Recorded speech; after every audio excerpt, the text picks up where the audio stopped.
how's it going? Hey man. You alright? Yeah man, I'm about to start right now, man. Want to get the microphone on? Yes sir. Oh, yeah. I don't hear nobody talking. I don't think we're talking. Huh? I don't think we're talking yet. Oh, they just on? Getting the meeting on here? Oh, yeah. What? Oh, yeah, we got joined it. You joined on this one? Where? You never said anything about that one. I thought it was here. Yeah, I forgot, but now remember we integrated this one? This is Shoot. this one. So what about this one here? This is for video. This is the other So one. let me get out. You can stay there, you can stay there. Is that not?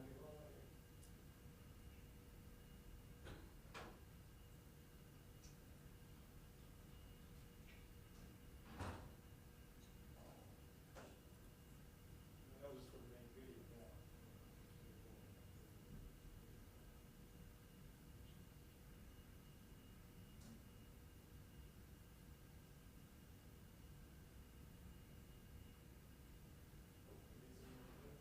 Huh? Yeah, that was on the ticket.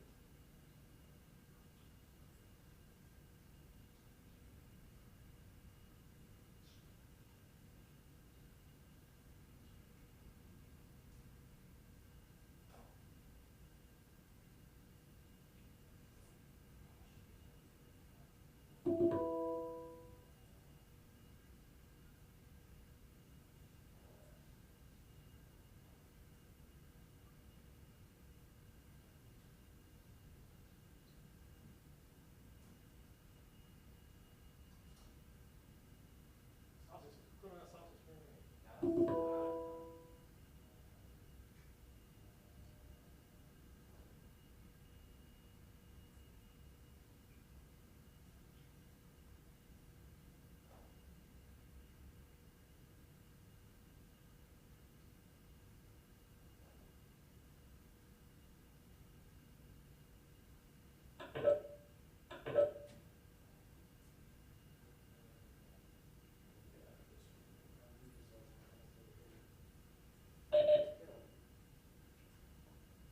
Hey Kelly.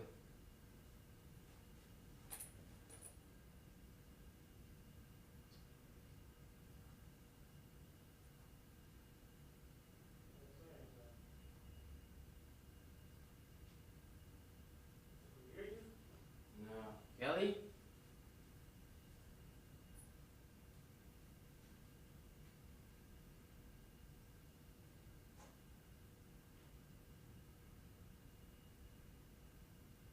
You texting her?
Good morning, everyone. Martha here.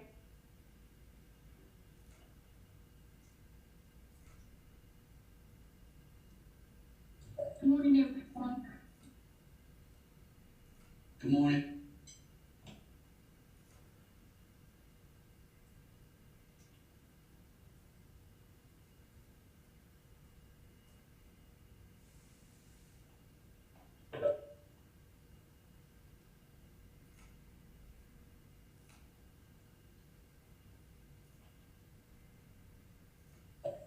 I'm going to give everyone another minute of like to join us.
Good morning, everyone. Happy Friday.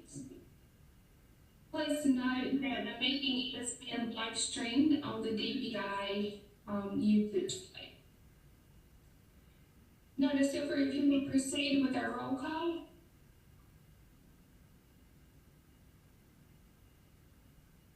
Yes, ma'am. Can you hear me, Dr. Alton?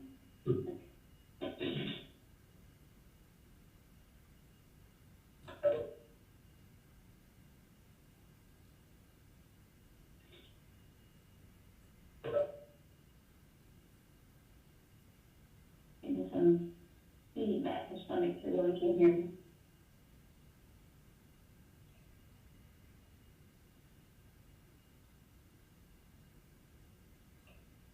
I'm going to do a roll call vote. If you just indicate that you hear. Frank Cooper, Here. thank you. Marlo Howard,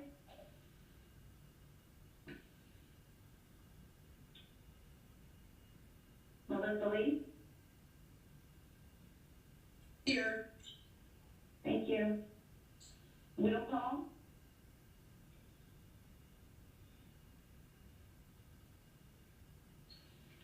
Rodney Jackson, Here.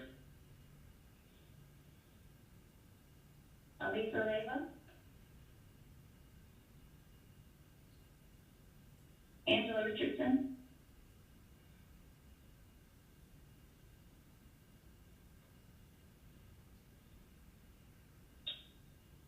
Jacobs,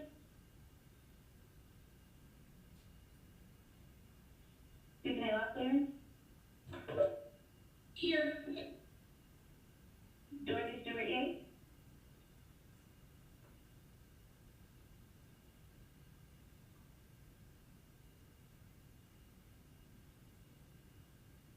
Ms. Dorothy, I believe you're on. I see her on. Dr. Lowry, Here. thank you. Cammy Lynn,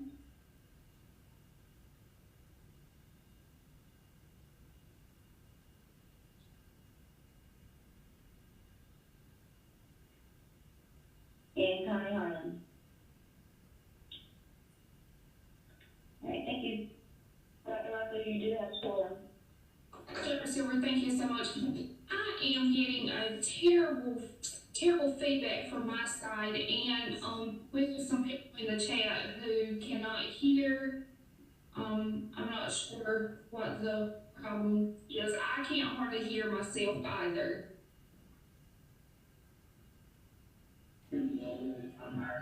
So some people might have not heard their name called. Yeah, I didn't. This is Rhea. I did not hear my name called because it's so distorted.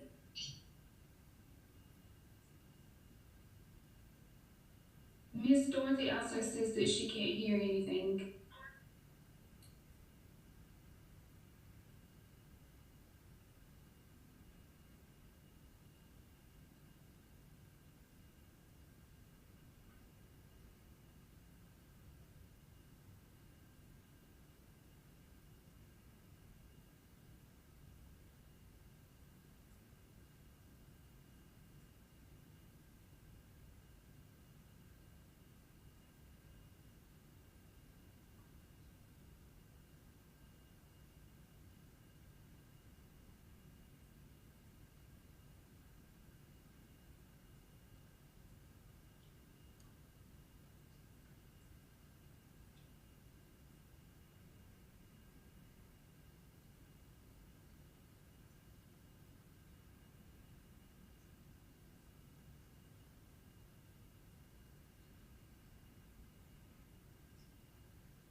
So give us one moment and we're gonna do a quick sound check.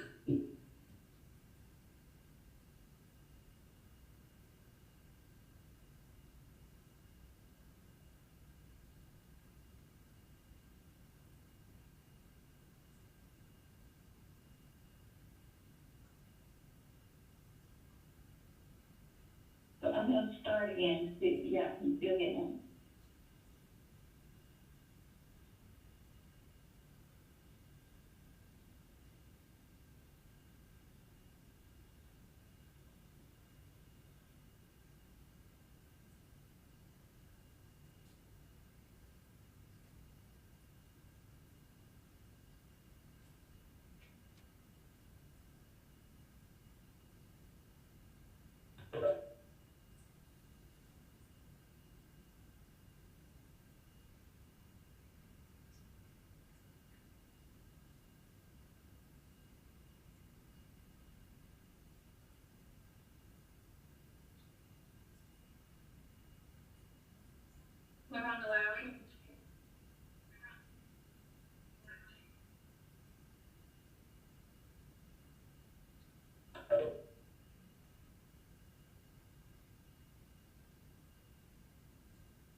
Okay, everyone, in order for us to troubleshoot, we're gonna have to ask everyone to log out and log back in. And I'm gonna type that in the chat too.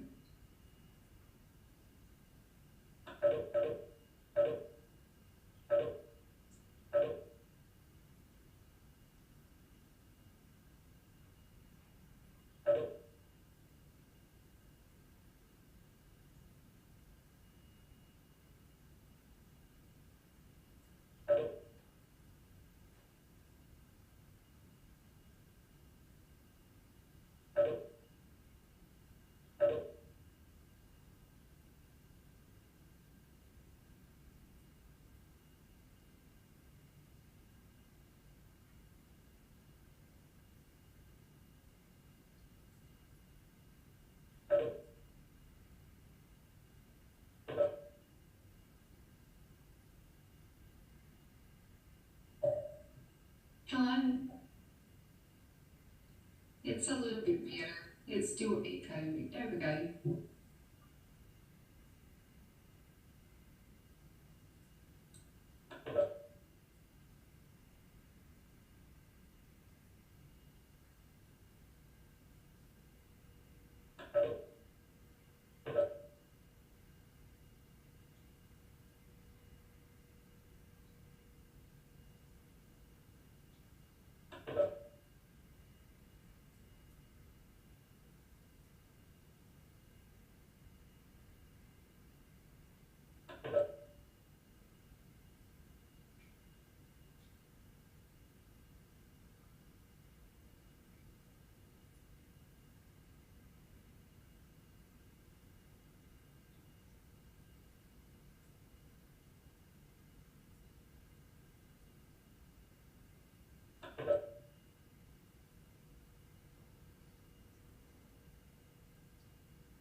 Testing 2, 3.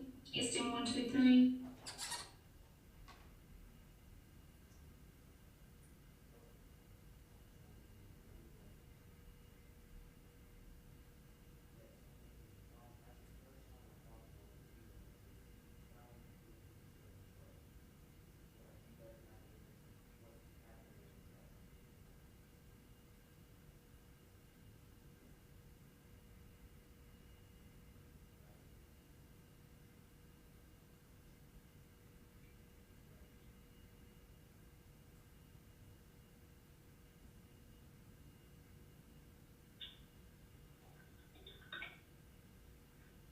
Dr. Lafayette?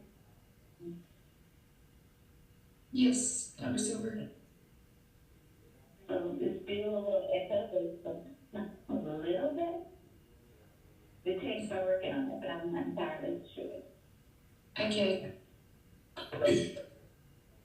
Yeah, it's still echoing. Yep, yep, got it. Yeah, it's still echoing.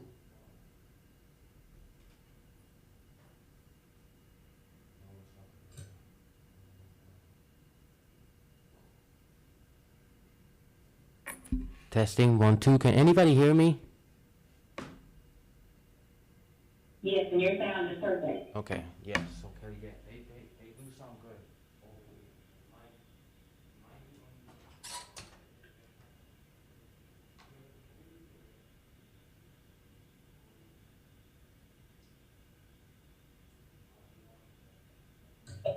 Testing 1, 2, 3. Mine still has a little echo.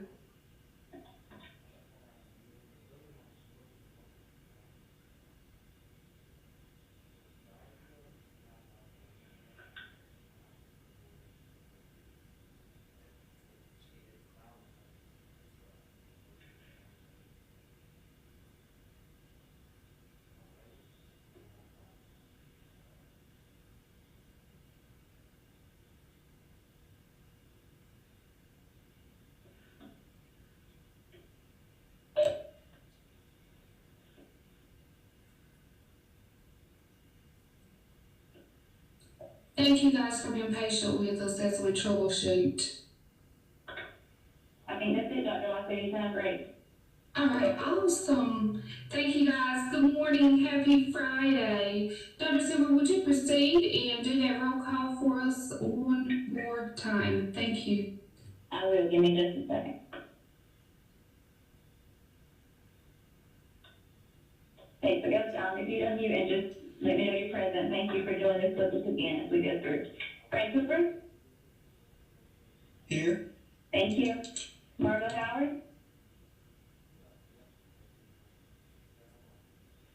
Melissa Lee? Here.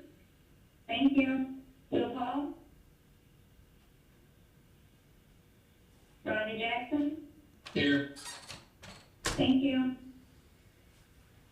Elisa Levea? Angela Richardson? Here. Thank you. Rita Jacobs?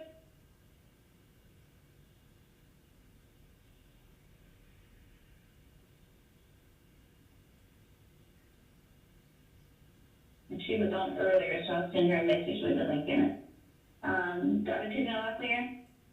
Here. Thank you. Ms. Dorothy Yates? Here. Thank you. Dr. Lowry? Here. Thank you. Cammy Lanning? And Connie Hart? Here. Thank you, Madam Chair, you have a quorum. Thank you. The State Advisory Council on Indian Education meeting is called to order. Welcome to our March virtual safety meeting. It's great to be back with everyone sharing a mission to provide educational experiences and cultural opportunities to American Indian students in North Carolina. I would like to thank each of you and know how much you are appreciated in your commitment to safety, and the work that you're doing is appreciated. Thank you. To begin, we need to approve the agenda and the minutes. I hope everyone's had a chance and an opportunity to look over the minutes.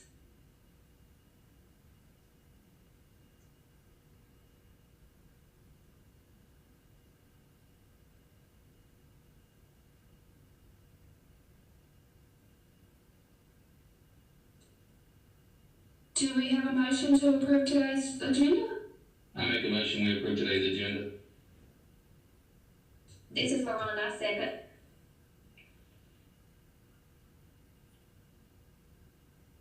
If everyone agrees, please say aye.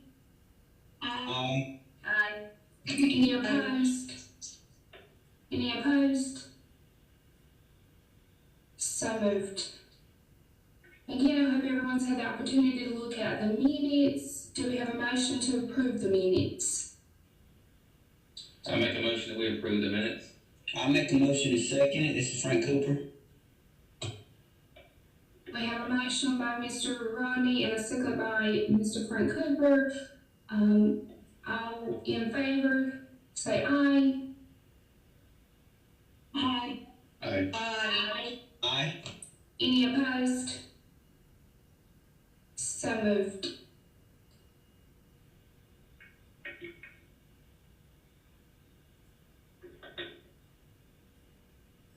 Right, so we will begin with our agenda. Today we will receive updates from our very own Mr. Rodney Jackson, Coordinator of Indian Education for Cumberland County Schools. Mr. Jackson will share updates with us. Welcome, Mr. Jackson, and you have the floor. Thank you, Ms. Locklear. Dr. Locklear, I appreciate it. Hope everybody's doing great. Kelly, are you going to show that short PowerPoint that I put on there?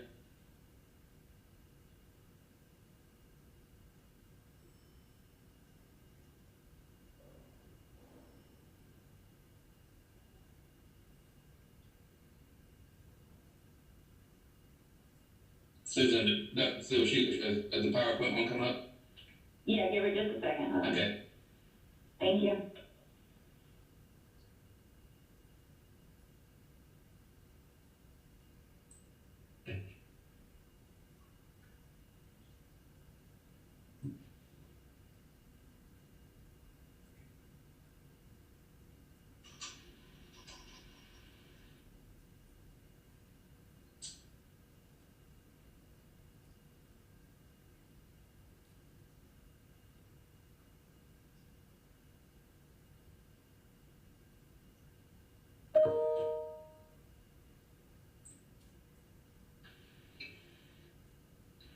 All right, on screen 2.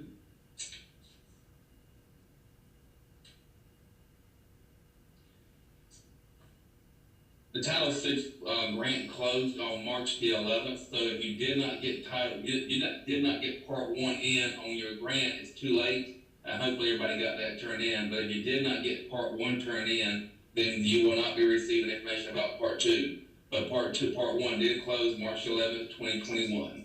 The next screen.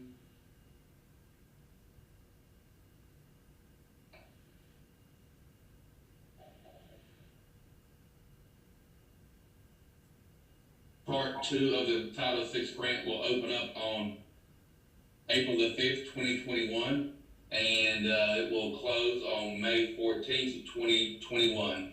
The dates have been changed from dates in the past. It's actually going to stay open a little bit longer this year, maybe because of the pandemic, but April 5th is when it will open and close on May the 14th. The next screen, please.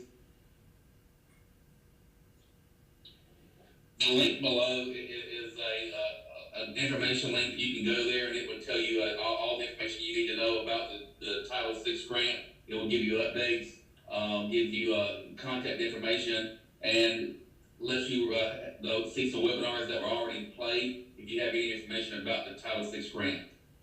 And then the last slide. Our contact person from here in North Carolina is Miss Annabella Toledo. And there is all her contact information, her mailing address, her email, and her phone numbers. She's very easy to get in contact with. If you leave her a message, she will call you back or email you back immediately. If you have any questions about the Title VI grant, please contact her right away, and she will help you out. Thank you, folks. Any questions?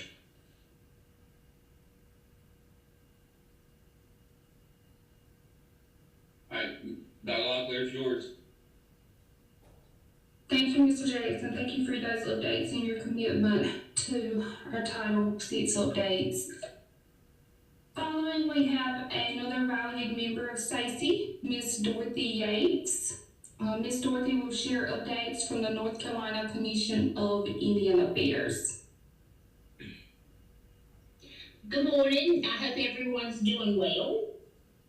I want to share a few highlights of what's happening with the North Carolina Commission of Indian Affairs, and specifically from our meeting on March the 11th.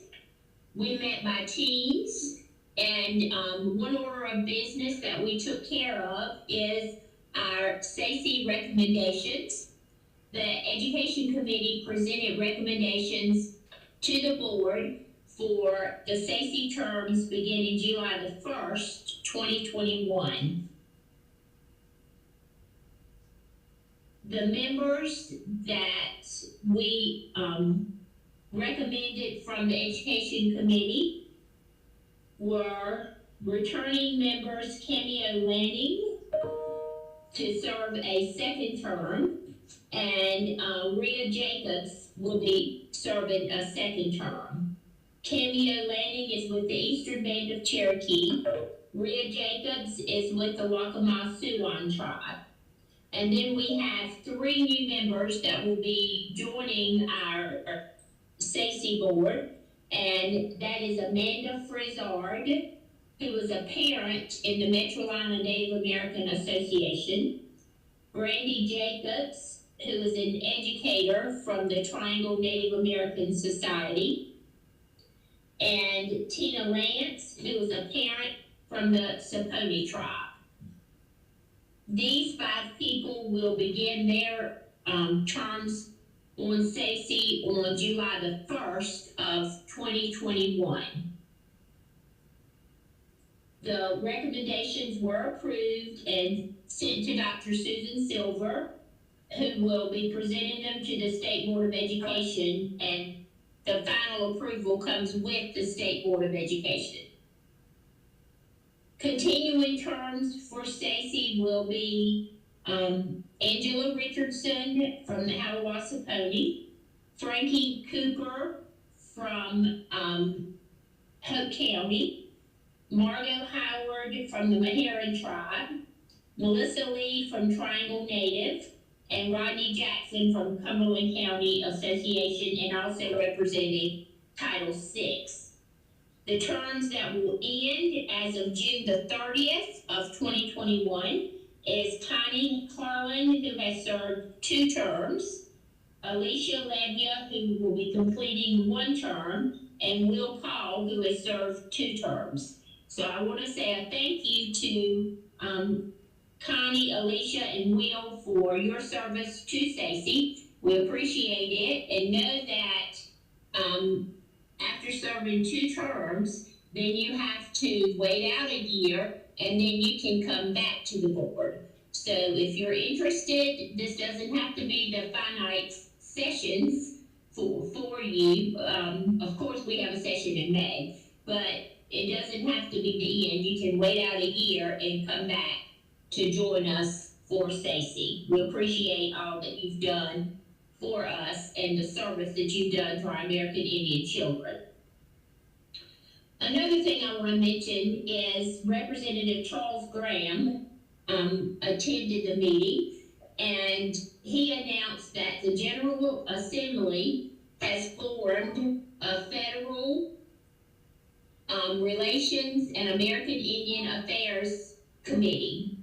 Now, this is a policy committee. It has no funding appropriations, and the senators and representatives on this committee will be the ones who have American Indians from their areas. The third thing I'd like to mention, some of our tribes and organizations are planning to have their powwows later this year, so be on the lookout for these announcements. There will be a calendar that will be updated and added to the Commission's website, if you would like to check that frequently and get an idea. A lot of people are so excited about this so that they can get back to a normalcy with their tribes and visiting other tribes and organizations. The next thing I want to mention from the meeting is the North Carolina Indian Child Welfare Committee is planning a virtual gathering for the fall. There was a spring gathering that was planned for last year, but it was postponed due to the pandemic. So plans are being made now for a virtual gathering this fall, and it will be more information sent out about that. Also at the meeting was Melanie Bush, who is a Medicaid representative that was representing the Department of Human Health and Services, and she gave a COVID-19 pandemic update and strongly encouraging all of us to get our shots and to encourage testing efforts. About 40% of the cases that are spreading the COVID-19 come from people who have no symptoms. So they are still encouraging people to be tested to help get a handle on the number of cases. I also want to mention something else that was brought up at our commission meeting, was that we have had 2 deaths of very important Indian leaders in North Carolina. One was January the 23rd of 2021. Mr. Paul Brooks, who was the former chairman of the Commission of Indian Affairs, passed, and Governor Cooper sent a letter to the family that was read during his graveside service. The service was held at Bear Swamp Baptist Church on January the 28th in Robeson County. The other death of one of our important American Indian leaders in North Carolina was Mr. Freddie Carter Jr., who was the chairman of the Coharie tribe. Chairman Carter passed away on Tuesday, January the 26th. And And, the state flags were, ordered by Governor Cooper to be lowered, in recognition of his service to the tribe in the state of North Carolina. So that's a real honor for, and instill pride in his family for this to take place during, the announcement of his death.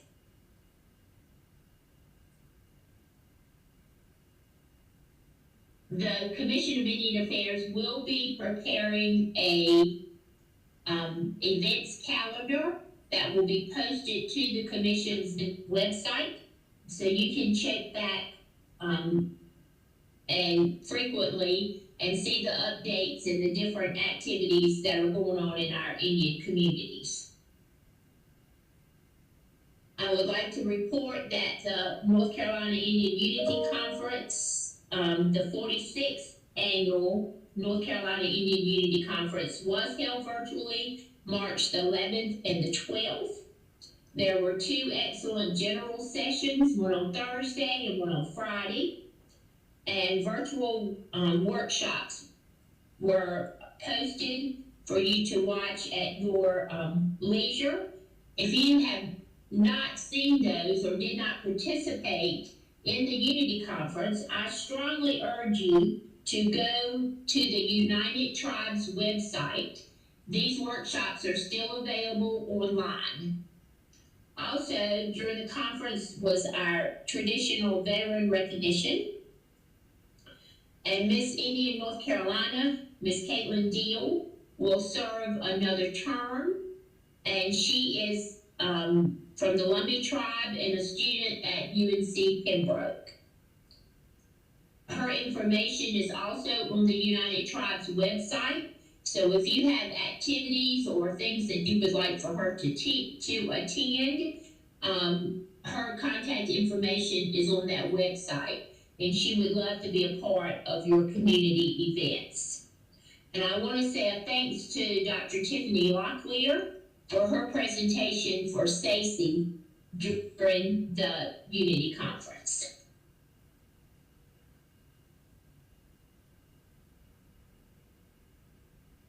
And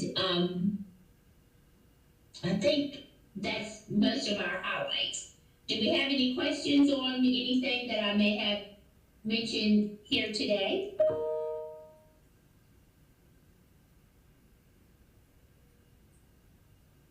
All right, if not, continue to check back on the Commission's website for the calendar for any events that may be held. And if you have events in your communities, then please contact Mr. Greg Richardson so that they can be posted and we can inform our Indian communities of different events taking place.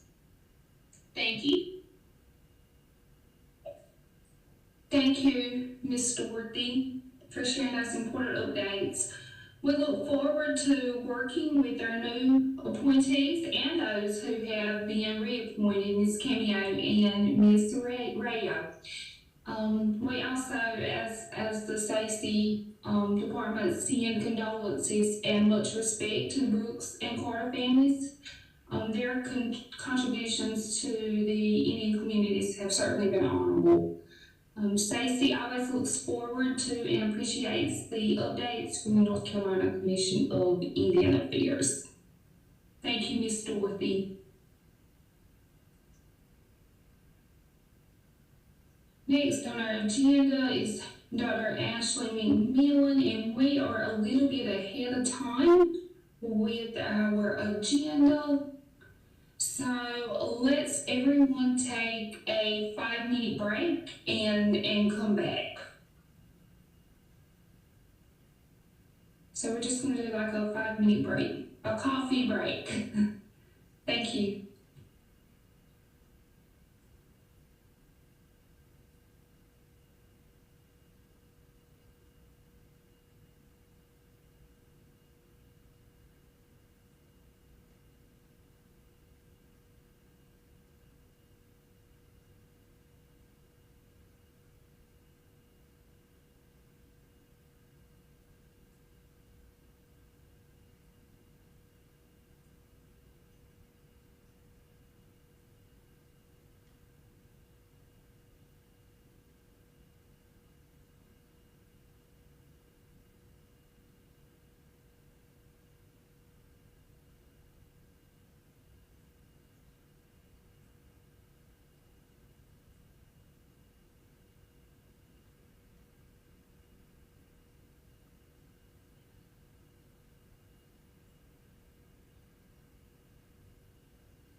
Thank you all for giving us that break. Thank you all. Please just type in the chat that you are here. Let's just type in the chat that you're back.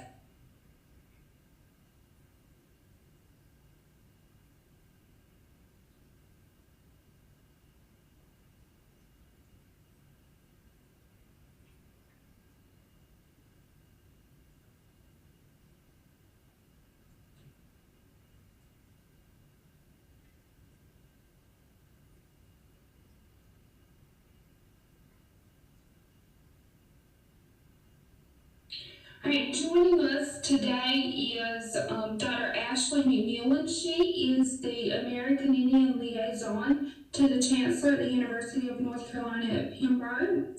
Welcome, Dr. McMillan. We are excited to hear updates or just a welcome from the American Indian Heritage Center. All right, thank you so much, Dr. Locklear. I have a brief presentation if I can share that. I'll share my screen here.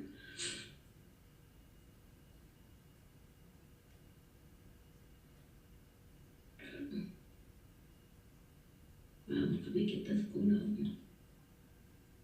I hope everybody's having a good morning so far. We are, and likewise. All right, here we go. All right, well, good morning, everyone. Like Dr. Locklear said, my name is Dr. Ashley McMillan. I am the American Indian liaison to the Chancellor here at UNC Pembroke. I'm a member of the Lumbee tribe, and I'm very excited because I recently added on a new role as director of our brand new American Indian Heritage Center. And so before I tell you a little bit about the grant and how the center came to be, I wanted to give a little bit of background so that you can understand how we were eligible for the funding that we got to start this new center. So most people are familiar in education with the terms Tribal College University, which is a TCU, or HBCU, Historically Black College or University. A lot of people don't know that there is actually another designation, a Native American serving non-tribal institution, or an Asante. UNC Pembroke does have that designation, and in order to get that, you have to at least have 10% undergraduate Native American population, and you can't be operated or controlled by a tribe. UNCP is very unique because we're one of the only 4-year Asantes on the East Coast. So here in North Carolina, we also have Ralston Community College and Bladen Community College as an Asante as well. But because of the community colleges, again, we're the only public 4-year institution on the East Coast. And so we have a pretty significant responsibility in terms of educating Native students in higher education, especially those who have an interest in going somewhere where there is a relationship with the Native community and a historical relationship with Native peoples. So a little bit, I know many of you are familiar with our institution, but I wanted to just kind of give some recent highlights. From fall 2020, we were about 14% American Indian undergraduate students. We had the highest enrollment that UNC Pembroke has ever had, a little over 8,200, and that was for undergraduate and graduate students. We were about 9% American Indian graduate students. And if you were to go and you look at UNC system data, you would see that UNC Pembroke enrolls over half of all American Indian students in the entire UNC system. So we're talking about 16 other public universities, and UNC Pembroke has over half of all American Indian students enrolled in our UNC system. So that's something that we're very proud of, and we hope that that continues to grow year after year. Among our student population, in fall, we had over 30 tribes represented, and I have a list of those in just a moment. We are about 31.5% American Indian staff and 7.5% American Indian faculty. In the big picture, some people may look at those numbers and think, oh, I thought it would be more than that, or that's not really a lot. But if you go again and look at the UNC systems, you'll see that every other institution has less than 1% Native students, less than 1% American Indian staff, and less than 1% faculty. So UNC Pembroke is doing pretty well in terms of that. I won't go through this list, but these are some of the tribes that our students identified when we either asked them on the admissions application. If they didn't identify on their admissions application but put that they were American Indian, we did a separate survey so they could share that information. So we have a great diverse group here on campus. Of course, being in Robinson County and Pembroke, most of our Native students are from the Lumbee tribe, as well as our other tribes here in North Carolina. But we're very happy to have students from Navajo, Blackfoot, Apache, and we hope to see this tribal diversity really increase year after year. So I mentioned that we have this designation as an Asante with the Department of Education. As a result, we actually qualify for a special Title III grant, competitive grant, and I started this position, which was brand new, American Indian Liaison to the Chancellor, in November 2019. So it was the first of its kind in our UNC system, which was really attractive to me, and I think really speaks volumes about Chancellor's interest in ensuring that the university continues to honor its heritage and relationship with Native people. A couple months into my job, I found out the request for proposals was coming out for this Asante grant, February 2020, right before the pandemic hit, and was due the first week of March. And we actually got the grant, which was very exciting. And so a big part of this came out of my first 3 months in the role, going across campus and asking faculty, staff, and students, what are we doing well in terms of serving our American Indian students, and where is there room for us to improve? I heard time and time again that our students love the relationships that we have with faculty members. They don't feel like just a number here. They feel like faculty really care about them and want their best interests. Whereas when I went to Carolina, I loved my school, but I was often in the classroom, only Native student. I could be in a classroom of 300 people. It was just a very different experience than what our Native students experience here at UNC Pembroke. And so I also heard that our students feel very cared for by our American Indian faculty and staff who are on campus. But what was happening, a lot of people were taking on responsibilities that were really outside of their job description because they simply wanted to see our Native students doing well, they wanted to support them, but that came at a great expense because it was often added on extra responsibilities that they weren't even paid for. So one of the things we thought about was, we really need dedicated staff. We need a dedicated team in place where we can support our Native students. And so I look at the American Indian Heritage Center as really a service that fills in the gaps to our American Indian students here on campus. Our programming will really focus on building a sense of belonging here. Everybody knows UNC Pembroke is North Carolina's historically American Indian University, that we're founded by and for American Indians. But today, American Indian students don't always feel like Pembroke is the place for them. And that's something that we really want to change. Starting with being able to provide a space for them to come and network and hang out together.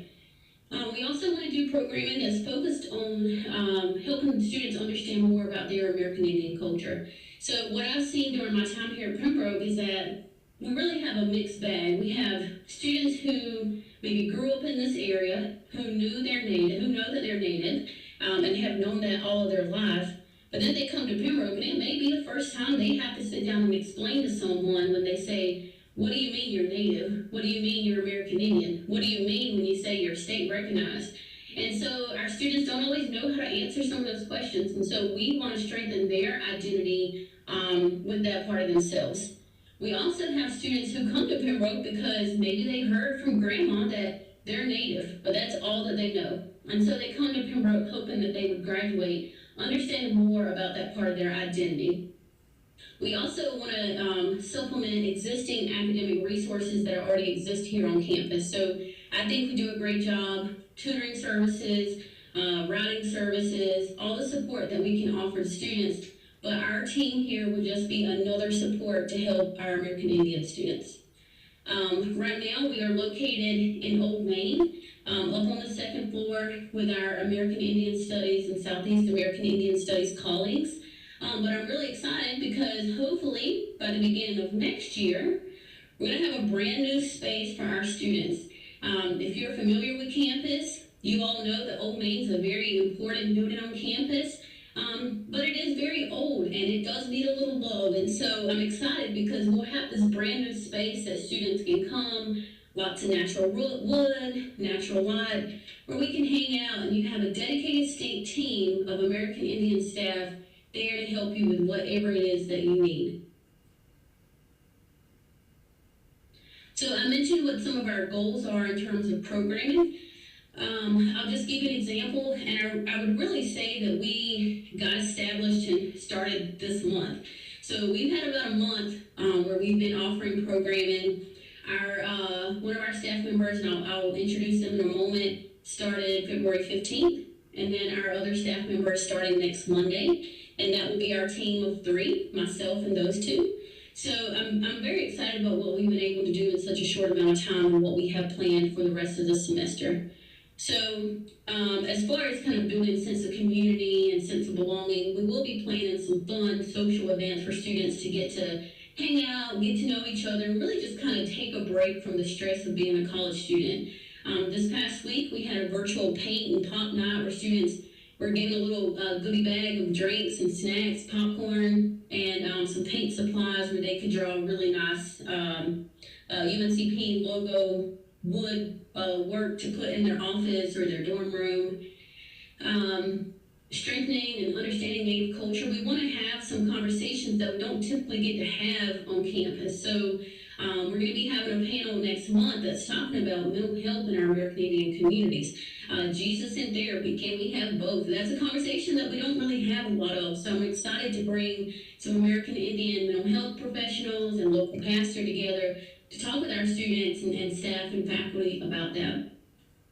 We'll also be taking over programming for our American Indian graduation ceremony. We want to honor our students for their accomplishments and for making it to that milestone of graduating college, because we know what the data says about how few of our American Indian students are graduating.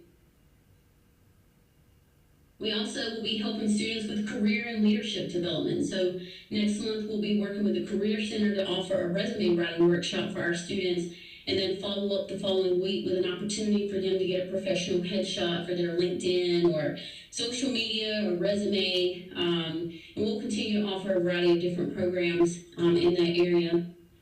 We'll offer opportunities for our students to network with other American Indian professionals. So we did a survey that just wrapped up last week, and we asked students, what do you want to see come out of the American Indian Heritage Center? What type of programming? And a lot of students wanted networking opportunities.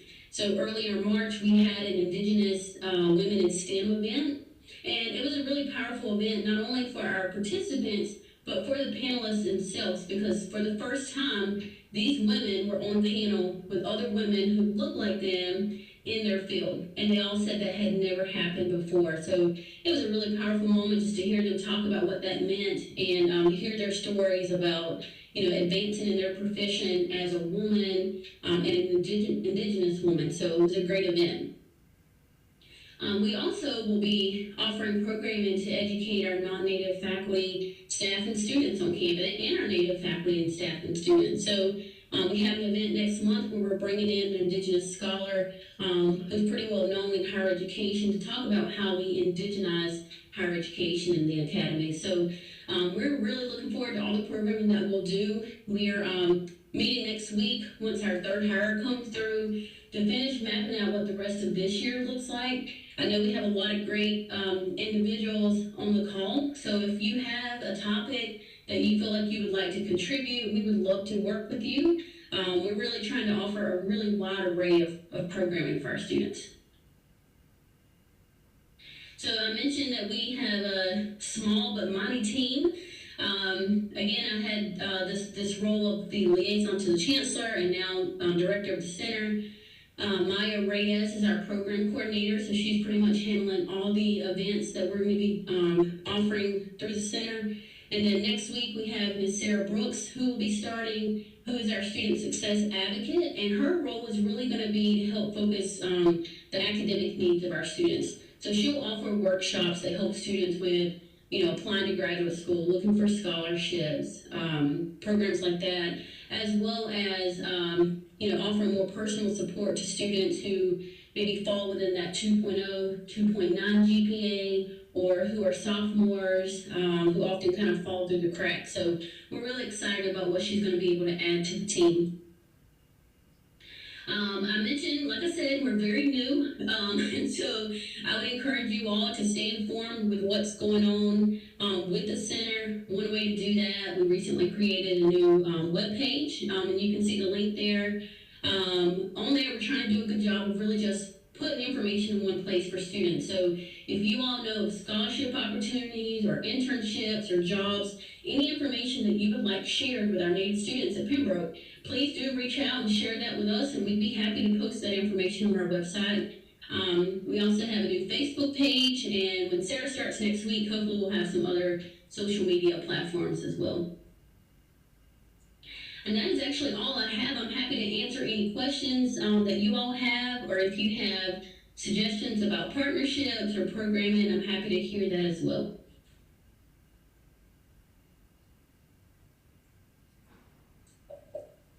Dr. McMillan, I have one question. I just want to know if you guys are considering any recruitment efforts with the high schools.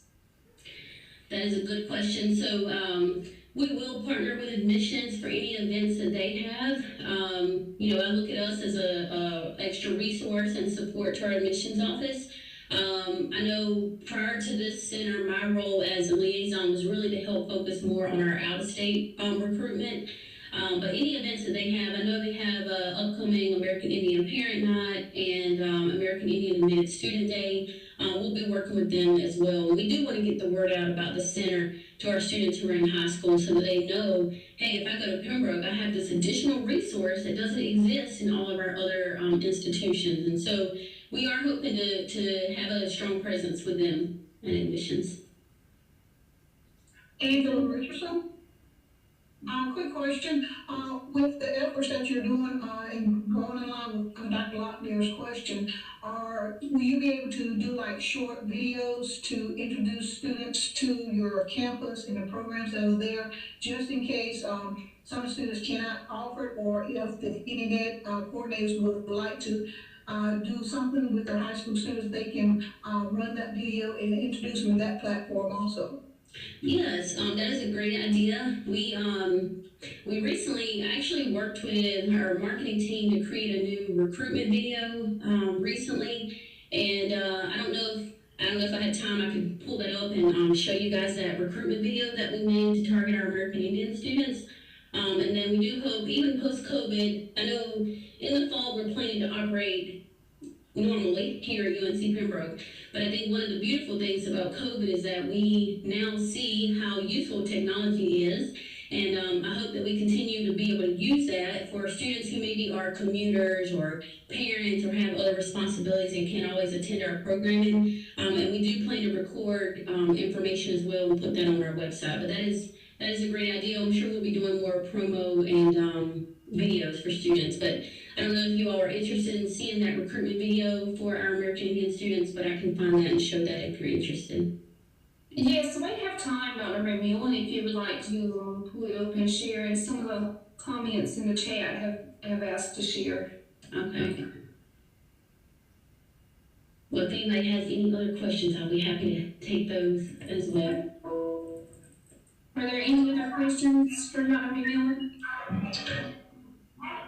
My only question is that can we get a shared presentation or a copy of your presentation to get those dates and other items?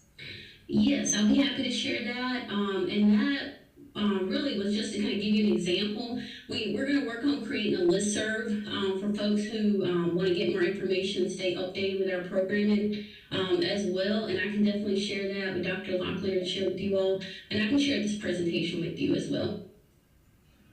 Thank you. Okay. All right, so I do have the video pulled up. I will share my screen again.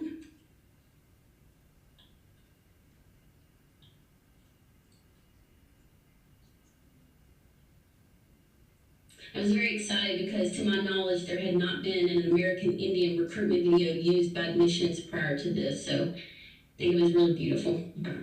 At UNC Pembroke, we celebrate and embrace American Indian culture. Consistently recognized as one of the most ethnically diverse universities in the South, there are more than 30 tribes represented within our student body.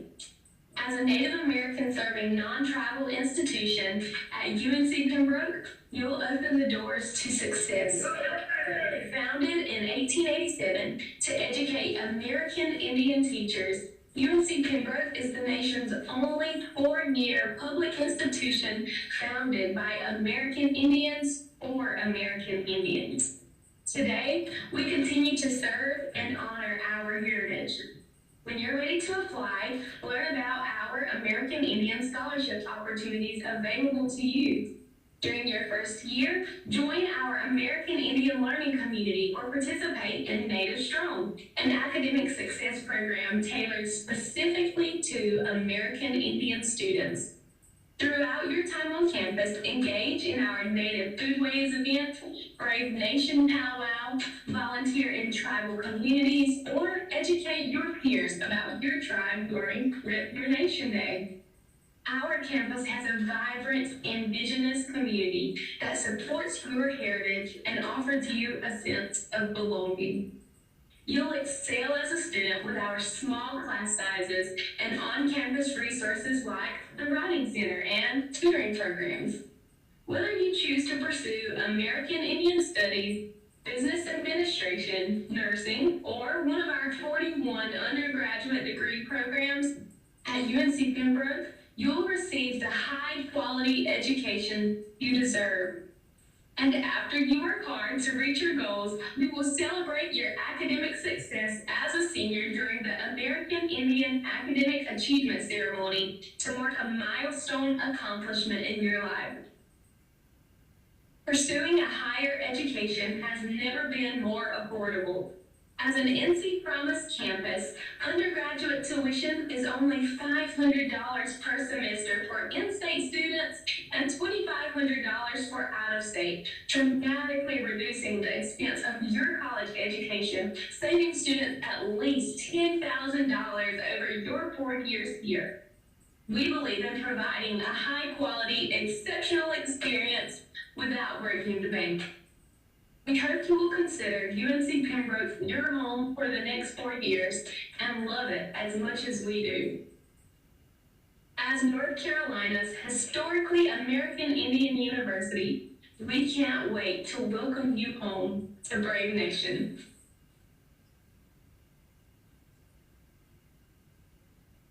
All right, I've seen some comments in there that said you love the video, which I'm really happy to hear. We're very happy about that. I'm really trying to just share that very broadly as a recruitment tool for our American Indian students. And like I said, I think one of the things about my role in particular is that I'm kind of the point person here now for American Indian things on campus. So I know you all work in a variety of different positions where you work closely with students. If there is anything at all that you feel like we're missing in terms of, I wish our American Indian students had this on campus or this information on the website, any recommendations you have at all for improving the prospective student, current student experience, please share that. We're happy to try our best to make it happen. So if there are any other questions, I'd be happy to answer those. I will share this presentation with Tiffany afterwards. Thank you, Dr. McMillan. If you would you share that video? Is the link to the video in the chat? Yes, I can do that. Yes, thank you. And then I'll share the PowerPoint with the other SACE members later. Okay. So the video was phenomenal. Thank you. Dr. McMillan, thank you for joining SACE today and providing those historical and statistical updates concerning UNCP and the American Indian population. Congratulations on that grant funding. That's super exciting. And you certainly discussed some great opportunities and ideas to empower the indigenous population, and I'm super duper excited about those. Your efforts, insights, and visions are certainly appreciated. Thank you for joining us, Dr. McMillan. Thank you all so much for the invitation, and I will put my email in here as well. If you all have anything else you'd like to share or see, my goal is to make an impact while we're here for our American Indian students, and so I'm happy. If there are other opportunities to partner or present with you all or your organizations, please let us know. We'd be happy to do that. Have a good weekend. Thank you, you as well. Bye.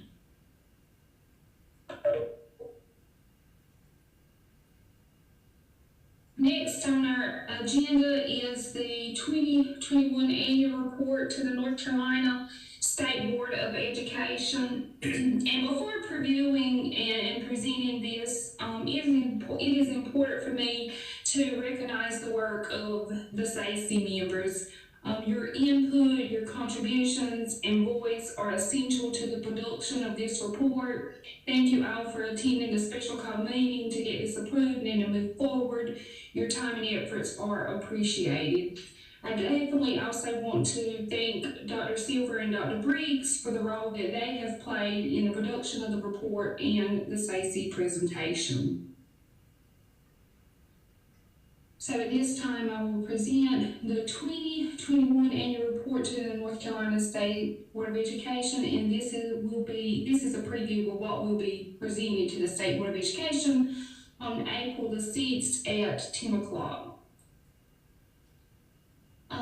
The mission of the State Advisory Council on Indian Education is to create a system that engages state policy leaders, public school personnel, parents, tribal leaders, and communities in providing educational experiences and cultural opportunities that promote high expectations and accountability for the academic achievement of American Indian students, thus preparing students for success in a globally competitive environment.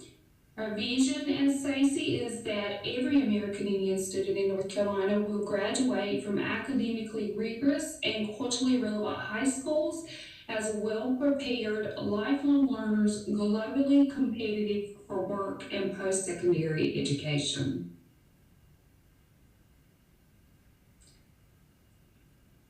Our 2021 report theme is American Indian Resilience, Advancing Educational Equity for Our Students During a Pandemic.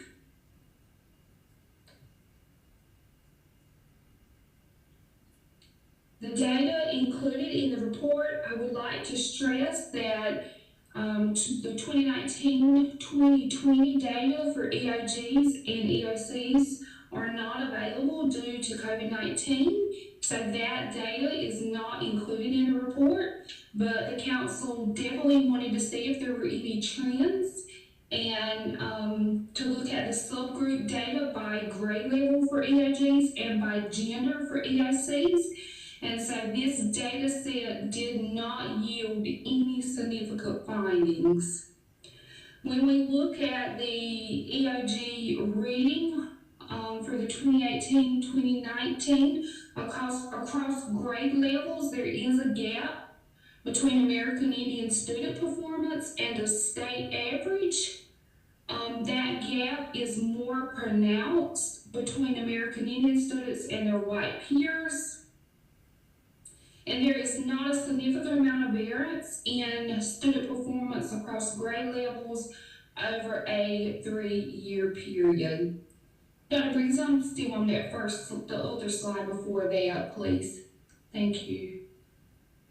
As it relates to EOG math across grade levels, there is a gap between American Indian student performance and the state average.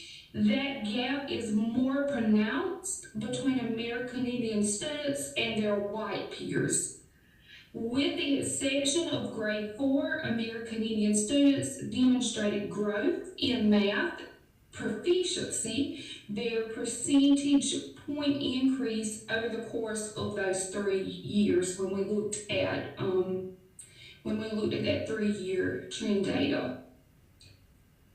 As it relates to the EOC, American Indian female students consistently outperform their male American Indian peers in all three EAC tested areas, most significantly on English 2 EAC assessments. With the ACT, according to that assessment data for 2019-2020, American Indian students had an average of 15 9/10, which is 2 7/10 points lower than the state average score of 18 6/10. With the SAT, the rate of American Indian students taking the SAT in 2019-2020 was 3 85/100 percentage points below the participation rate in 2018-2019, while looking at the 2019-2020 College Board data, SAT participation decreased across the entire state. American Indian students scored 7 points, or they scored 7 points lower in 2019-2020 than in 2018-2019. And with our AP assessments from 2018 to 2019, 2018-2019 to the 2019-2020 school year, the percentage of students taking AP exams decreased for all students in the state by 1 42/100 percentage points, and the number of American Indian students taking those AP exams increased by 2 78/100 percentage points. With saying that, however, our American Indian students had the second lowest AP exam participation rates at 8 9/10%. We can advance. So we also included the science data here, and our American Indian students' rates of proficiency and growth, when we look at this, are significantly higher in science than in reading and math across all grade levels.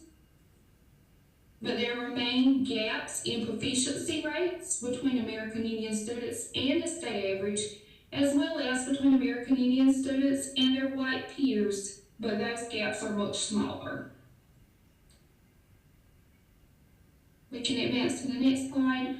The cohort graduation rates have steadily increased over a 3-year period, and the dropout rates have increased at a higher rate among American Indian males, while decreasing for all their peers.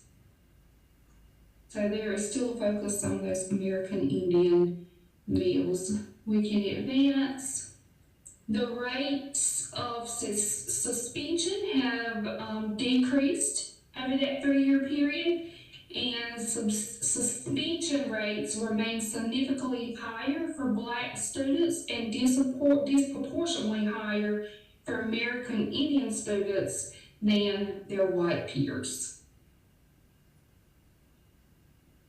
So those were our findings from the 3-year trend data. And then we also collaborated with the Native Education Collaborative Partnership, making Native Education a shared opportunity. Excuse me, North Carolina was one of 4 states to participate in that pilot program, led by the Native Comprehensive Center, and it was launched in November 2020. The other 4 states in the pilot were Washington, Oklahoma, and Idaho. And so we were that 4th state. The National Center is part of the United States Department of Education's Comprehensive Center Network that works with states and regional centers to deliver universal and targeted capacity building services. And their goal is to identify key categories of support for American Indian students, resulting in a plan of action to move forward. So there were circles of reflection that were held, and some SACE members were a part of those circles of reflection. And so there was conversation and discourse facilitated for that reflection.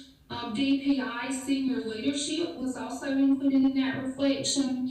And again, excuse me, again, SACE members and tribal leadership were also included in the circles of reflection.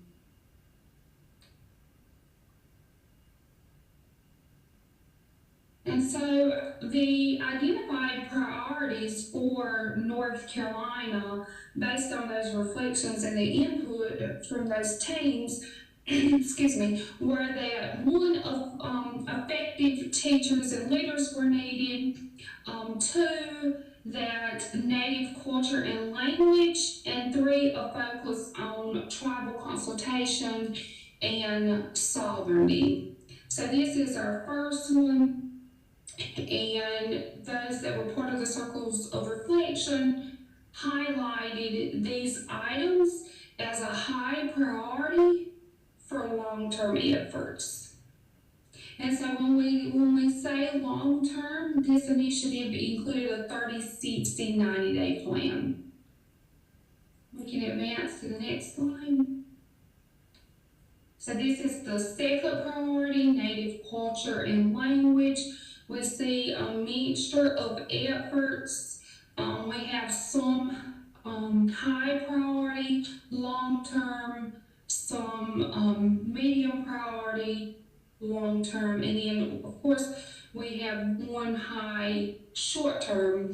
And so one of the things that we did with these identified priorities is try to include them in our recommendations, which we will discuss later. And our third identified priority is tribal consultation and sovereignty. And again, there are different priorities and opportunities for short and long term here.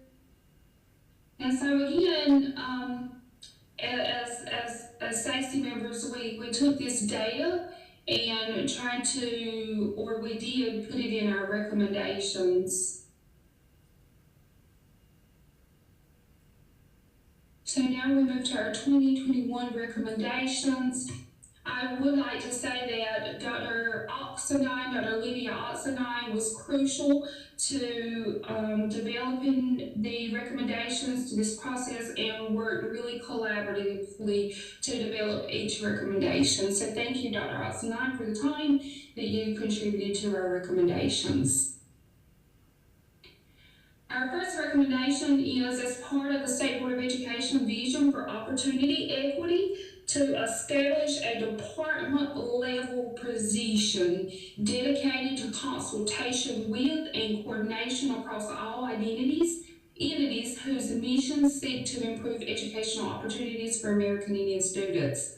This recommendation is consistent with the requirements secured by the Every Student Succeeds Act, which requires collaboration and consultation with districts, state and federal tribes, higher education, critical state organizations, and the Department of Public Instruction.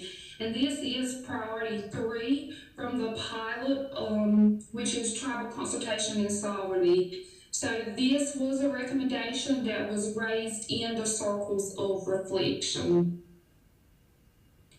Recommendation 2 is to ensure senior leadership who participated in the National Centers American Indian and Alaska Native Education Project Circles of Reflection and Pilot acts on recommendations prioritized in 3 core areas. And those are those 3 core areas that we just identified: the native culture and language, tribal consultation and sovereignty, and targeted DPI efforts to recruit effective American Indian teachers and leaders. And those are reflected in priorities 1, 2, and 3 from the Native Centers collaboration. And there was senior leadership from DPI who participated in this pilot.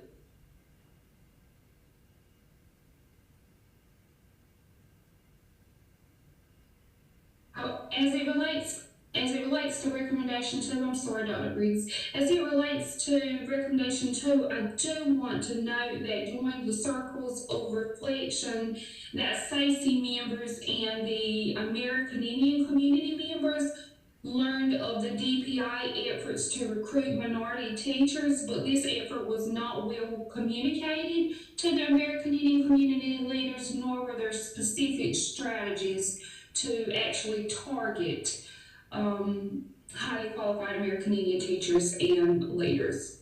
Okay, we can advance to recommendation 3, which is to implement formal protocols to ensure that DPI collaboration and consultation with SACE regarding the revision of content standards. Consultation will include the development of 21st century instructional resources that specifically reference American Indian history, the current affairs of culture, and the expansion of innovative programming similar to the Native Voices that was piloted by NCDPI. And these are reflections of priorities 1, 2, and 3. Recommendation 4 centers around the COVID-19 pandemic, which has created new challenges that have revealed deeply rooted barriers to increased student achievement, most notably inequitable access to technology.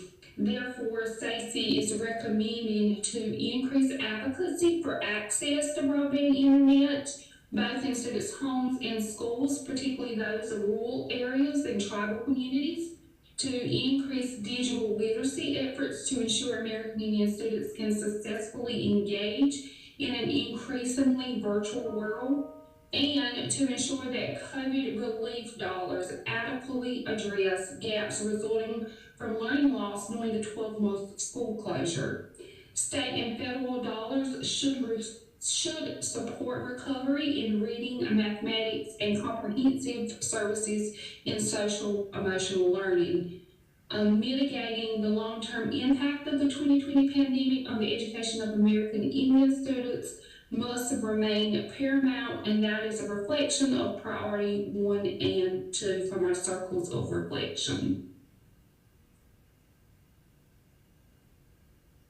Recommendation 5 urges all public school administrators and Board of Education to review and implement local policies relating to the selection of athletic mascots, and to educate all personnel on the long-term damaging effects to students when inappropriate images and messages dishonor the American Indian culture. Priority 2.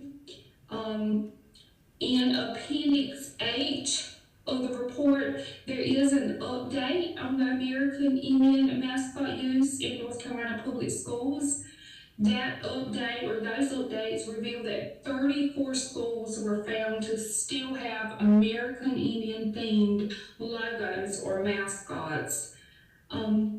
SACE does believe that this type of imagery is detrimental to the development of positive self-images among American Indian students and harmful to the ways in which the American Indian community is perceived by non-native students and staff. And recommendation 6 is to explore new avenues for disseminating the self-paced modules titled Culturally Responsive Teaching about American Indians. This resource aligns with the North Carolina's Teaching Standard 2. The modules will ensure that all educators have access to instructional resources that teach about and celebrate state and federal American Indian tribes, their histories, and their achievements. Culturally responsive teachers are the greatest assets in raising the achievement of American Indian schools, and those reflections come from the priority 1 and 2 from our circles of reflection, or that recommendation, I'm sorry.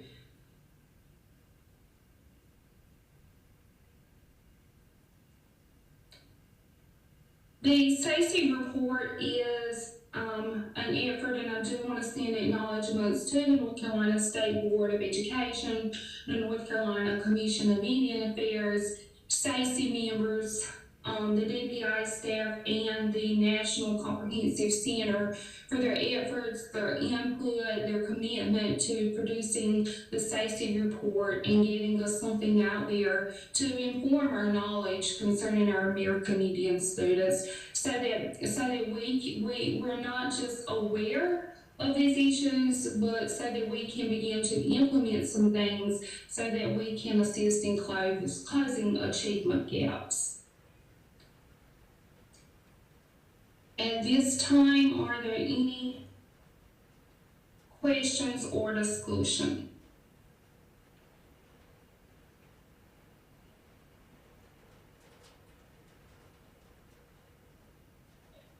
Yes, I have a question. This is Melissa Lee. Just wanted to know, will we be getting this report, or do we just see what you have on the slides normally? Yes, you will receive this report.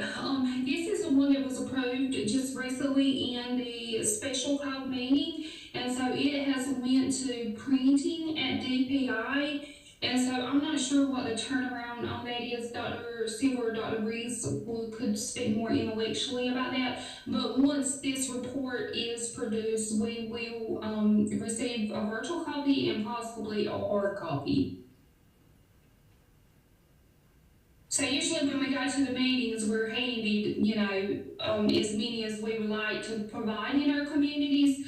But due to COVID, I'm not sure how we're going to receive those hard copies, but you will certainly receive a virtual copy once it goes through printing.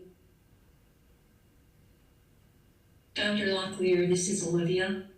Hi, Dr. Alstonine. Hi, how are you doing? I'm listening to all this wonderful information across the WebEx airways. The cover of the report is very attractive and very, very timely. It really catches where we are in the world. I'm looking at some interesting questions and comments in the chat box around the AP data, and I would suggest that perhaps SACE might need to explore further into the AP data, why we have so many students. We have a growing percentage of students who are enrolling in AP classes. I believe there is a policy, state board policy, that does not require all students to take the exams. There's an option out. But to SACE, I would say you might need to explore that, because the more and find ways to encourage our Native students to, if they're in AP classes, to encourage them to go to the next step to take those exams, because that will certainly sharpen their test-taking skills when they make it into college, either 2-year or 4-year. So I would just urge you to, SACE, to continue plowing through the AP data and asking very pertinent questions about our American Indian students in those courses.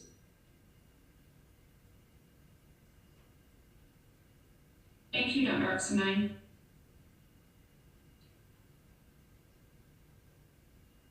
Dr. Locklear, this is Cameo. Hi, Cameo. Hi, I just had a quick question. Can for the mascots and stuff, do we have that list? Can I have a copy of the list with the schools and stuff on it? I know we used to have it previously. It used to be in old reports, but I didn't know if we had the updated one. If I could get a copy of that. Okay, I can request that from Dr. Silver or Dr. Briggs to see if we can get that sent out to SACE members as well. Okay, thank you. No problem. Oh, and I think the report looks really great. Thank you. This is Dorothy Yates. I was just wondering who's the young man pictured on the cover. Miss Dorothy, I am not sure. I know that there was a young lady, Miss Ivan Richardson, who was responsible for some of the photos in the report. Dr. Connie Locklear, but I'm not sure who the young fellow is.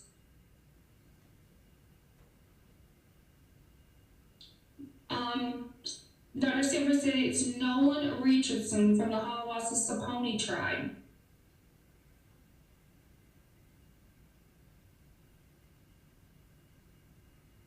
Okay, thank you. No problem. All right, any other questions at this time?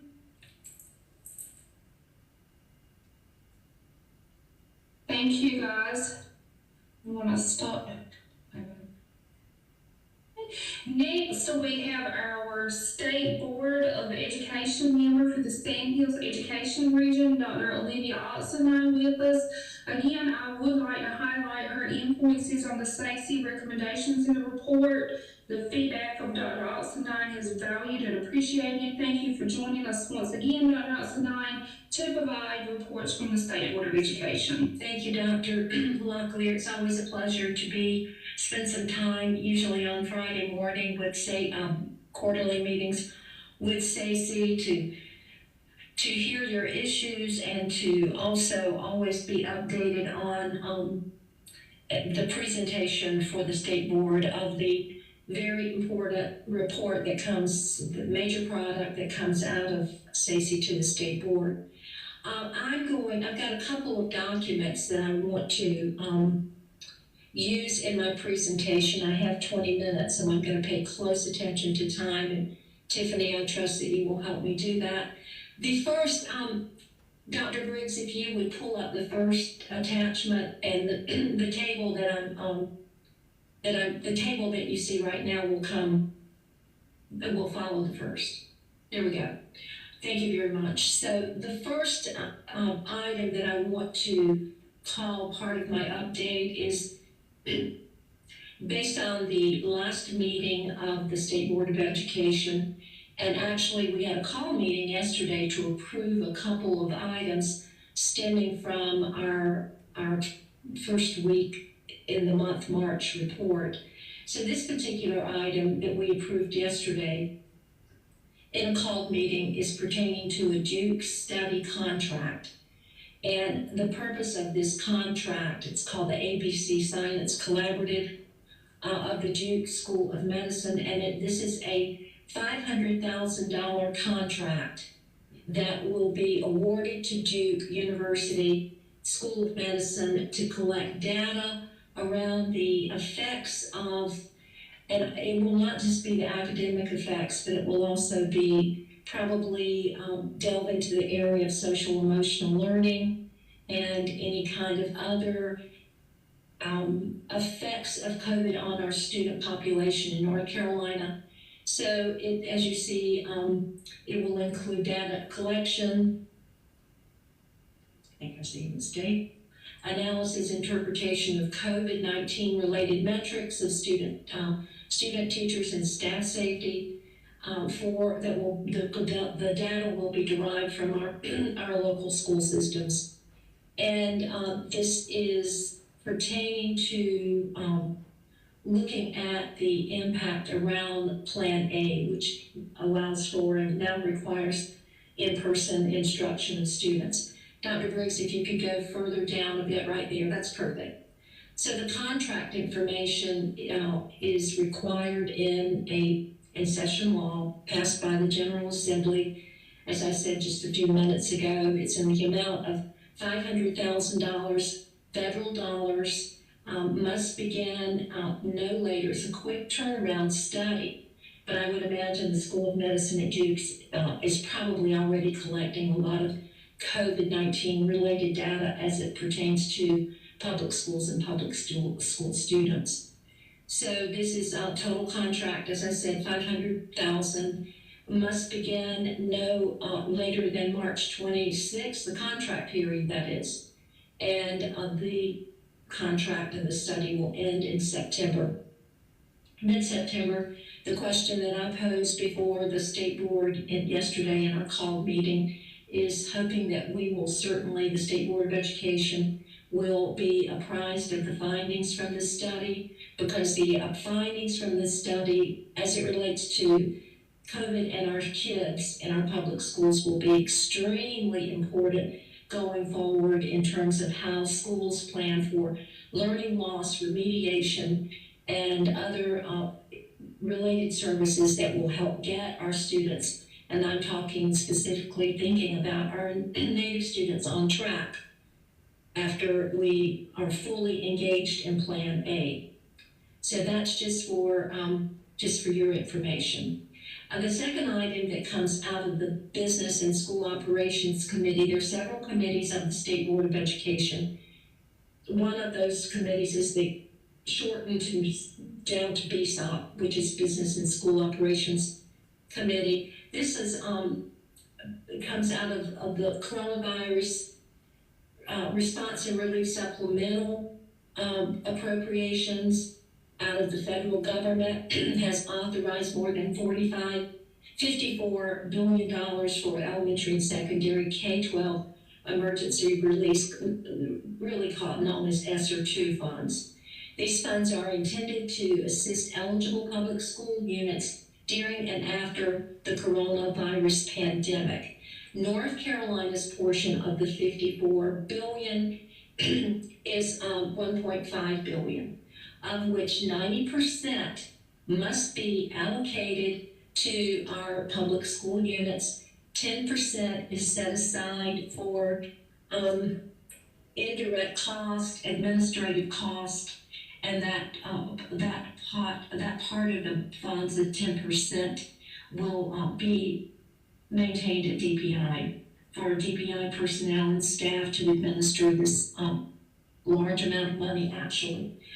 I share this with you so that you will at least have a sense of this money, and it will be coming out to your districts. I think the funding formula is probably, the allotment formula is probably tied to the Title I formula. So that means these dollars will have could and should have a direct impact on Native American students. Now, Dr. Briggs, if you would pull up the second attachment, because I'm going to go through this.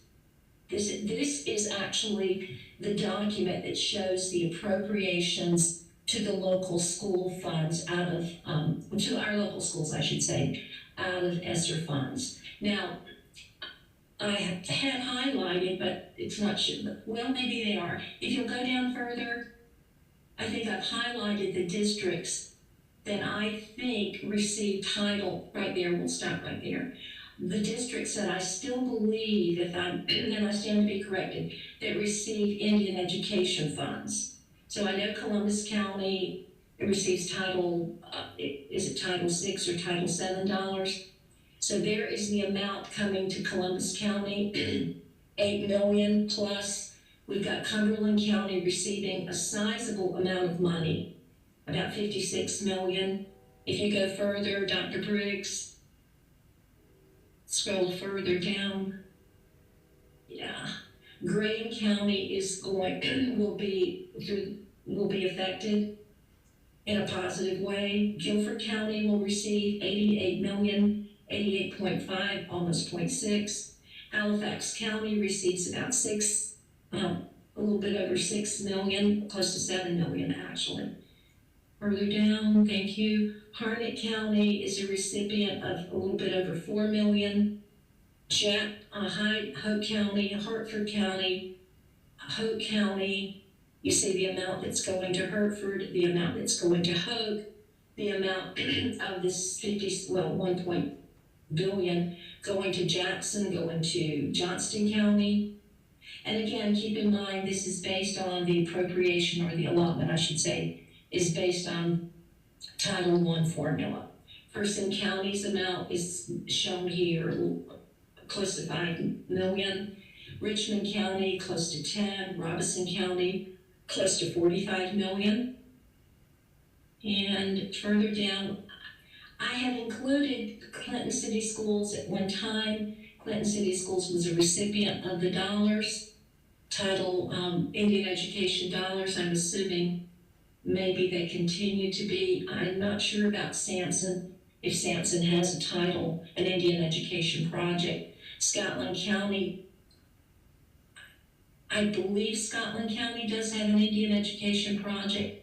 Regardless, we know that Scotland County is one of the key counties that is targeted in the Lumbee tribe orbit. So Scotland, you see their dollars, you see the Swain County dollars. Wayne County is receiving quite a bit, sizable amount of money, close to 96 million. And I believe that covers all the school systems that I think receive Title I dollars that also receive Indian education dollars.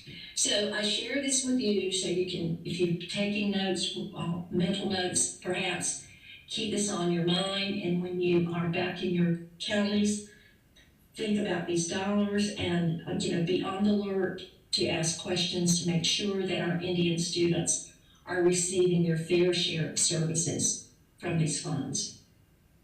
Are there any questions about this item for under our BSOP committee? If not, let's go back to the first item, Dr. Briggs. I see a note, highlight Warren County. Let's look at Warren County. So Warren County does receive Indian education funds. I stand to be corrected on that. And so Warren County is getting close to a little bit, almost 4 million in the ballpark. Very good, thank you for that correction. And if we can go back to my first attachment, Dr. Briggs. So under Student Learning and Achievement Committee, this is another subcommittee of the State Board. What I want to do is just share with you the State Board of Education approved definition of high quality reading instruction. This definition grew out of a rather lengthy discussion that goes back about a year in terms of how the state of North Carolina thinks about high quality reading instruction. In other words, we talk about reading instruction probably as much, if not more, than any area of public education. And we talk about ways to improve the teaching of reading, what universities and schools of education and colleges of education can do to prepare our elementary, especially our elementary and middle grades teachers to become outstanding teachers of reading. So lots of conversation around reading. But we did not, the state of North Carolina, through the State Board of Education and the Department of Public Instruction, did not have a formal definition of high quality reading instruction. So a task force was formed a couple of years ago. It spent about 6 months talking and debating and collaborating and brainstorming about what should go in a definition. And after the work of the K-3 Literacy Task Force and continued discussions with our ELA staff in-house, we came up with a formal definition of reading, believe it or not. All these years without a definition of high quality reading. Now we have one. It was approved on February 3rd, 2021. So I'm gonna, because it's so important, I'm gonna take just no more than what it takes. I'm gonna read quickly the meaning, what this definition really says. And I'm sharing it with you so Stacey will know, and you can spread the word, and you can say, yes, there is a definition of high quality reading instruction. Think about this definition in terms of instruction, the necessary instruction to close those historical reading gaps among our American Indian students. So if you could scroll just a smidgen up a bit, Dr. Briggs. A little bit more. You're almost there.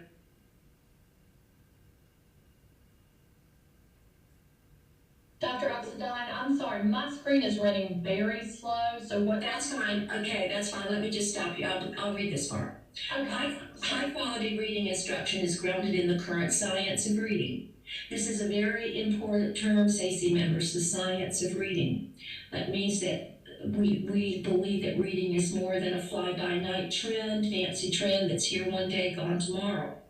Science makes it valid, and science makes it stable. Science of reading regarding the acquisition of language and the acquisition of languages around syntax, semantics, morphology, pragmatics, phonological and phonemic awareness, accurate and efficient word identification and spelling, word knowledge and comprehension. It is guided by state-adopted standards and informed by data so that instruction can be differentiated to meet the needs of individual students. High-quality reading instruction includes explicit and systematic phonics instruction, allowing all students to master letter-sound relations so that they can understand the meaning of increasingly complex text. That is a mouthful, but within that definition, a teacher can find guidance in terms of how to lay out a 90-minute lesson in reading and how to design a reading lesson plan accordingly. So for your information, I want to do everything I can to bring you up to speed and make you as current as possible in terms of big things coming out of the State Board of Education as a result of our monthly meetings. So that ends my presentation. I'm more than glad to take questions from SACE members.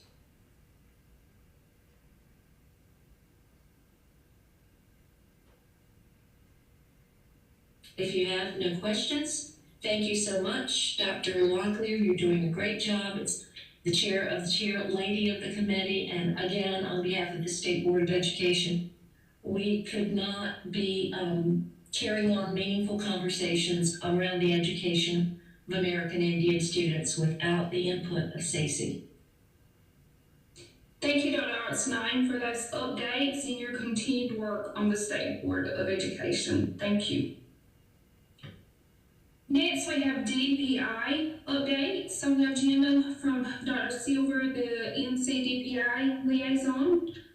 Before updates are provided, I would like to recognize Dr. Silver for being a solid and strong foundation of SACE. Most of my emails come from her around 7 in the evening, which presses me to continue to work, but those emails are always refreshing because just as she's solid and strong, her content is as well. So thank you, Dr. Silver, for all your contributions to the SACE report and the State Board of Education presentation. You are most appreciated by the SACE members, and you have the floor.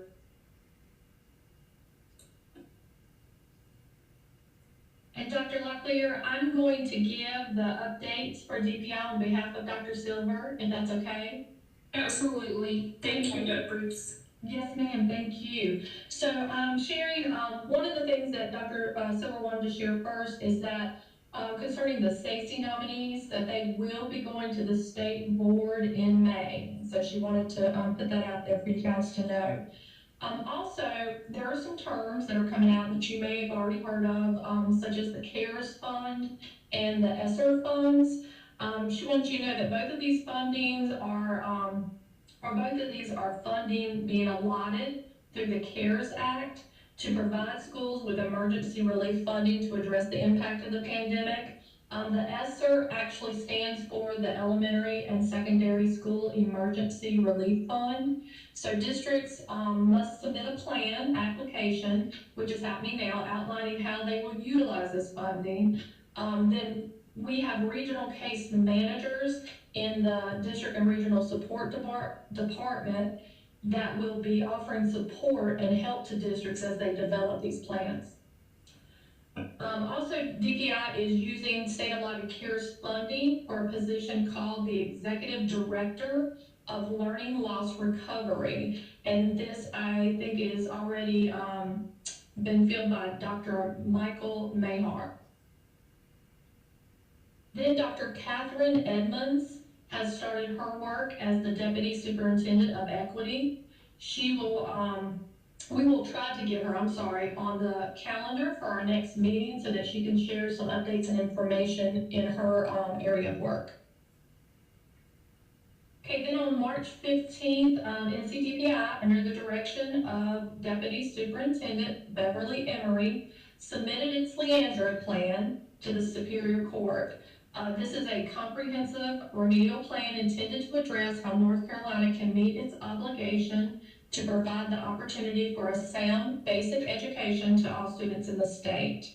The Leandro plan and ongoing judicial order impacts several districts with American Indian population. So Dr. Silver has a link to an article as well as the plan itself that gives a lot more information on this.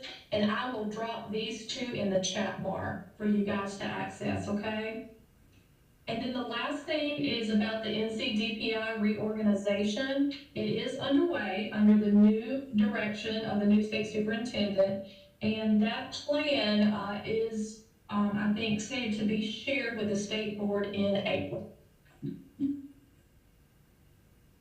And I'm going to go ahead now, and I will drop the article and the plan in the chat bar so you guys can access that.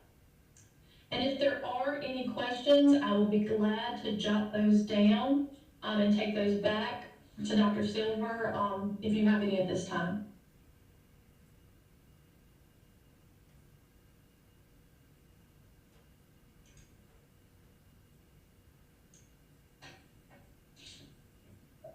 Okay, and you guys, someone let me know that you got the links. My computer, I apologize this morning, Madam Chair, but my computer was running very slow and I could not hear you guys at all, so I apologize for some technical difficulties. No problem. We can see the links that you have added in the chat. Okay, perfect. So they are there. Thank you for those updates, Dr. Riggs, and your support. We appreciate your support of Stacey as well. Absolutely. Thank you.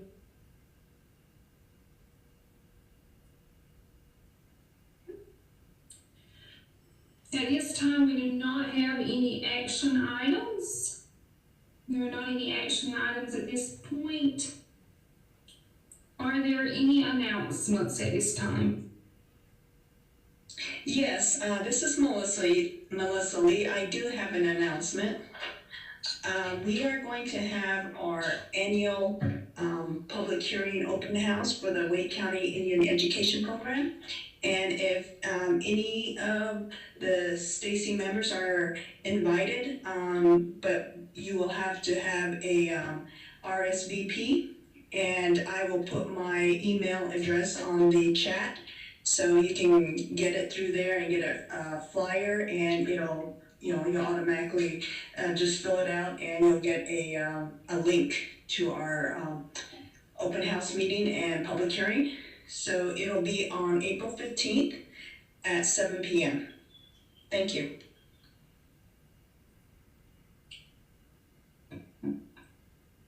This is Angela Richardson. Can you hear me? Yes, we can. You may proceed. Okay.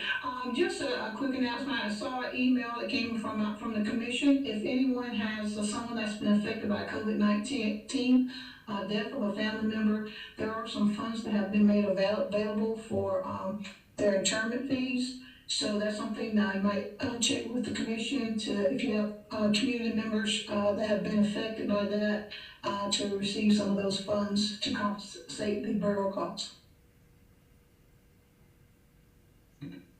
Thank you.